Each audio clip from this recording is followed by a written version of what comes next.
Welcome to The Deciding Point, our Cracked Racquets weekly roundup of the biggest storylines going on throughout the professional tennis world. Was another busy week of action. We had 2 ATP 500 level events, 2 WTA level events, our first American Challenger of the year. Joining me to break it all down on today's show will be our Cracked Racquets Do Everything James Foster McDonald. Of course, we've also got Miami on the horizon this week. We talk about that. And then our deciding point is Aslan Karatsev the greatest of all time. With that in mind, Westoff, let's get to our topic.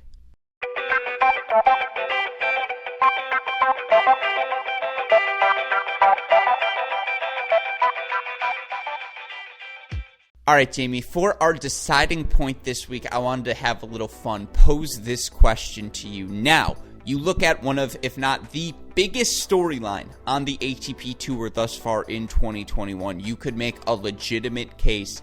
It's the form and run of Aslan Karatsev. And just quickly for you listeners, to start the 2020 season, Aslan Karatsev was ranked number 292 in the world. Now, you look at what he has done since then. 51-13 overall in the matches he has played. Of course, he won 2 Challenger titles in 4 finals last season, was the winningest player on the Challenger Tour. You look at his start here to 2021. He's 15-2. He has an Australian Open semifinal under his belt, and now his first ATP title of his career as he knocks off Evans, Sonego, Sinner, Rublev, and then Lloyd Harris to win the title in Dubai. His only losses this year, Jamie, to Dominic Thiem and to Novak Djokovic. I guess the only way I can frame this is Aslan Karatsev the greatest player of all time?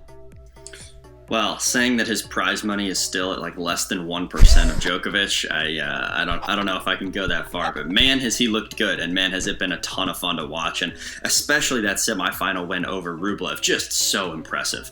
So look, I'm really, really excited to see what this man can do, because at this point, sky's the limit, right? I mean, the amount that he's moved up in the rankings is just unheard of. Yeah, I mean, and his game is so smooth as well. It's just his ability to take that ball early on both wings, just how compact his backhand and his ability to change direction off of both sides, the dominance he has displayed on the first serve. You look here this season, he's winning 77% of his first serve points. He's holding 84.9% of the time. Again, for reference, Roger Federer at 85.2 for his career. So yeah, he's serving like prime Roger Federer, and it's just, again, that confidence he has to know that I'm going to hold serve the majority of the time. It's what allows him to be a little bit more aggressive on his break, in his return of serve games. And right now he's breaking serve 35% of the time. That's better than prime Djokovic. That's better than prime Nadal. That number's not going to hold up, but it speaks to how confidently he has played. And I think the most impressive thing now, he's up to number 27 in the world. His Challenger success last year, Jamie, came on clay as much as it did on hard courts. And when you watch him play, A, he's on the all-leg team, like the calves work for him. But B, is there anything you see from him that makes you think this isn't going to translate to other surfaces as well?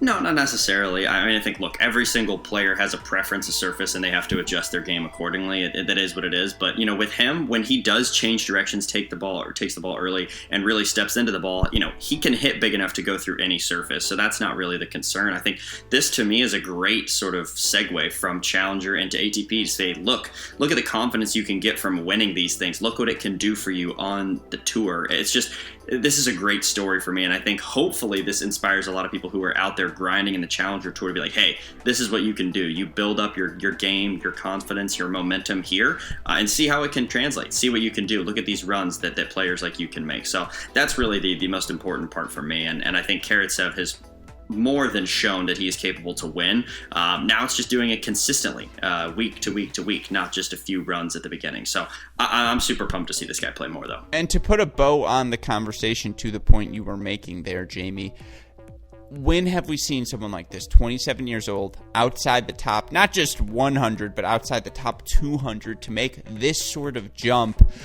I think it's the most impressive jump we've seen since Stan Wawrinka made his breakthrough, since he was a guy who was, till he was 24, 25, 26, floating in that top 20 range. But then for him to make the jump from top 20 to Grand Slam champion, that's the jump every player wants to make. But this is probably the most impressive jump I've seen from any player since that. Like, is that fair? Because I'm trying to think of comps and I can't think of any. Yeah, I think that's fair. The only other thing, well, yeah, you don't want to include like coming back from injury in that. So sure, yeah, exactly. I don't know who else you would put in that category. I'm sure there are some, but yeah, at this point, no. I think the Wawrinka one's an interesting one that comes to mind. Karatsev, he's got to be a story for the future, and like I said, sort of inspiration for players who are in that range that they can indeed break through.